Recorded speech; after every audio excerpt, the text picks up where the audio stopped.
survol des trois thèmes pour le séminaire. Donc là, vous voyez le bâtiment dans les 1890. Les lieux de justice, salle d'école, symbolique judiciaire, œuvre artistique, ça n'existe pas beaucoup. Là, c'est l'ancienne cour et vous voyez le panneau qui est écrit « Les avocats ont un ordre particulier » et ça, c'est en 1787.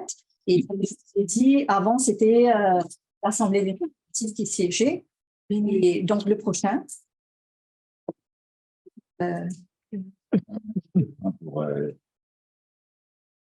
Donc, on était une colonie française et puis il y a eu une victoire navale, je crois apparemment le seul de Napoléon.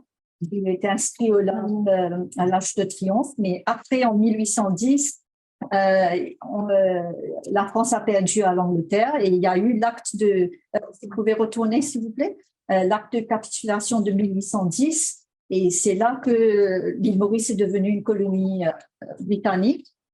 Et dans l'acte de capitulation, c'est possible de retourner, vous allez voir, qui est important, le pourquoi qu'on est toujours, on applique le droit français. Et c'est très simple que les habitants conserveront leur religion, leurs lois et coutumes. Donc, le prochain, s'il vous plaît. Donc, l'île Maurice, il n'y a pas d'indigènes, c'est un pays il n'y avait pas d'habitants et c'est les immigrés de différentes parties du monde qui sont arrivés. Et donc, on est resté une colonie britannique jusqu'à 1968. Et là, vous allez voir ici aussi, il dit, si vous voyez, c'est en anglais, au bas, the existing laws. Et vous dit que les lois qui existent à Maurice pré-indépendants s'appliqueront. Et le noyau de notre loi civile, c'est le Code Napoléon qui est il y a eu une réforme en 1982. Et c'est ça le noyau de notre droit civil. On a un peu de code de procédure civile qui applique, mais après on a adopté la procédure britannique anglo-saxon, donc c'est adversarial, c'est-à-dire la procédure c'est pas comme c'est fait en France. Peut-être le prochain slide. Là, vous pouvez donc là, c'est l'organigramme et au fait, bon, là, c'est Maurice, Cour suprême, mais au fait, notre cour ultime, en haut du pyramide, c'est la Cour d'Angleterre. Avant, ça s'appelait le Cour des chambres des Lords et qui est devenu récemment la Cour suprême of United Kingdom. Et c'est notre dernier recours, c'est au sommet du pyramide, donc on n'a pas de cour de cassation comme tel à Maurice. Et il y a des appels automatiques pour les affaires civiles au-dessus de à peu près 200 €. Sinon, il y a des filtres, on ne peut pas faire appel automatiquement. Et on peut avoir une permission spéciale d'interjeter appel directement d'Angleterre. Donc, à Maurice, on a la Cour suprême, comme vous voyez sur l'organigramme. Je suis juge privé, ça veut dire le juge supérieur, mais juste après le chef juge. Je ne suis pas, je suis numéro 4 à la Cour suprême de l'île Maurice. Le prochain slide, s'il vous plaît. Et je vais retourner un petit peu sur ce que j'ai dit quand on a donc quand la transition de France et d'Angleterre. Quand on a pris, quand il y a eu la transition, la Cour suprême a toute autorité, la juridiction et les pouvoirs exercés par la Cour du banc de la reine en Angleterre. Et jusqu'à maintenant, on est en même temps une cour d'équité. Fonctionnant dans les cas où la loi éthique de Maurice n'offre pas de remède légal, c'est-à-dire common law. Donc, on siège en tant que juge d'équité. Par exemple, on vient faire une demande urgente pour ce qu'on appelle une injonction, les Mareva Injunction, le concept anglo-saxon, on donne un ordre pour geler des comptes, etc. Et on assume aussi un rôle comme juge des référés, on applique le rôle de juge de référé à la française, comme ça existe dans notre code civil. Ça, c'est les différents cours qu'on a. Vous pouvez passer à l'autre slide, s'il vous plaît. Et donc, moi et mes collègues, on est 24. Un jour, je siège en tant que juge d'appel avec un collègue où il y a des fois, on est à 3. Un jour, je suis seule comme juge de première instance où j'écoute peut-être une réclamation en cellule, j'écoute les témoins. Et un autre jour, je fais l'équité, c'est-à-dire révision judiciaire. Ça, c'est littéralement, je traduis de l'anglais, judicial review. C'est-à-dire un peu le droit administratif, il me semble, où on revoit les décisions des autorités publiques. Comme vous voyez, ma première langue est anglais, donc vous pouvez, le prochain slide. Ça, c'est les cours de district. Donc, notre patrimoine, les bâtiments, malheureusement, celui-là est un des mieux conservés, c'est en pierre et ça a été rénové. Prochain slide. Mais malheureusement, à l'île Maurice, on n'a pas cette conscience de l'importance de notre patrimoine.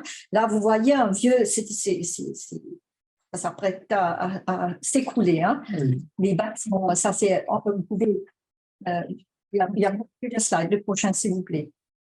Donc, malheureusement, on ne s'occupe pas trop. C'est aussi une question de sous, question de connaissances, d'administration et de volonté. Il y a plusieurs choses qui se rejoignent. Il y a encore des prochains, s'il vous plaît. Donc, ça, c'est les tribunaux qui est proche du peuple dans les différents endroits de l'île. Prochain, vous pouvez, allez-y aussi vite que vous voulez, parce qu'il y a quand même peut-être une... Oui, c'est une suite de tribunaux, voilà. Donc, vous voyez... voilà. Donc, la plupart d'entre ces bâtiments, ça n'existe plus. Et on a offert, il y a une cour, bon, c'était prévu pour les magasins, un shopping mall qui est devenu une cour de district. Est-ce que ça s'arrête là? C'est tourné en loupe? Non, tourné en loupe, c'est pas ça. C'est un loop. Quelque chose après? Si. Si, je peux vous montrer de magnifiques plantes. Voilà, ça c'est l'ancienne Cour suprême. Et apparemment, les colonnes, c'est calqué un petit peu sur Louvre. C'est notre portail dans l'ancienne Cour suprême, peut-être un des rares symboles qui reste. Et si vous voyez de l'autre côté, il y a un autre bâtiment. Et le prochain. Rituel judiciaire, on n'a presque pas. Allez-y avec les photos et je vais commenter.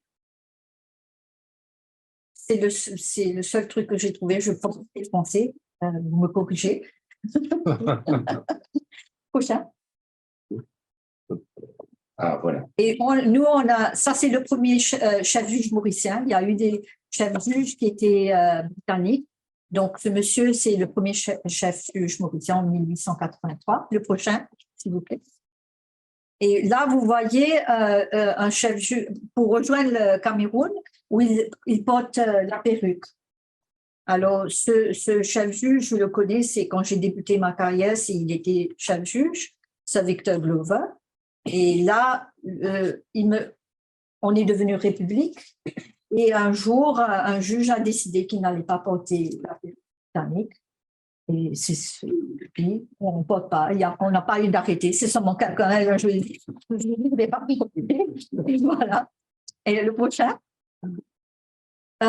on porte, voilà, là vous allez me voir, je suis au milieu avec deux collègues dans l'ancienne bâtiment, l'ancienne cour, on a pris des photos de souvenirs quand la salle était vide. Et on porte un rabat blanc comme les avocats britanniques et le toge, c'est un silk. Parce que les avocats qui plaident, on porte la même robe qu'on achète en Angleterre dans un vieux magasin qui s'appelle Eden Ravenscroft et ça coûtait énormément et on a commencé à préparer localement le prochain. Donc, sur les costumes, on n'a presque rien. Donc là, vous voyez les juges de la Cour suprême, comme c'était en 2020, vous allez remarquer beaucoup de femmes. Ah. Les trois juges qui sont assis au milieu et à sa droite, Ils sont partis en retraite et la dame qui est assise à droite, elle est maintenant notre première chef juge femme. Et il me semble qu'on a 6 hommes de 24 juges. J'ai un collègue qui a pris sa retraite hier. Donc, le prochain, comme vous voyez, c'est très sobre. On n'a pas de rituel, on n'a pas d'ouverture de l'année.